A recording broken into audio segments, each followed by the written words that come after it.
এরা নামাজের আগে মুসল্লার দোয়া বাইর করছে। এরা কি বাইর করছে?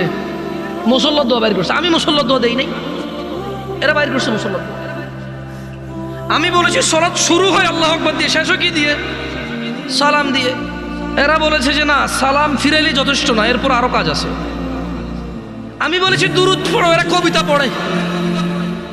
আল্লাহর নবী কি পড়তে বলেছে? আমরা কি পড়ি? আমি কি দাম বলছি? অ্যাডভান্স কথা বলবো। এখানে জুটতে আসছি, ভাঙতে আসি নাই। সংশোধনের জন্য আসছি, কাউকে তিরস্কার করতে আসি নাই। আমি কি যে কাউকে তিরস্কার করার ক্ষমতা রাখি? আমার চেয়ে কত ভালো ভালো মানুষকে মানুষ পাত্তা দেয় না, সেখানে আমার মূল্যায়ন, ঠিক না? যতক্ষণ কোরআন সুন্নাহ থেকে বলবো, যত মানুষ কোরআন সুন্নাহ ভালোবাসবে তত মানুষ আমার ভালোবাসবে, একটুই তো।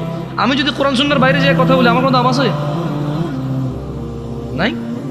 হ্যাঁ হ্যাঁ, বাংলাদেশের দামি মানুষ তাহলে কোরআন সুন্নাহ কথা কয় না? আচ্ছা।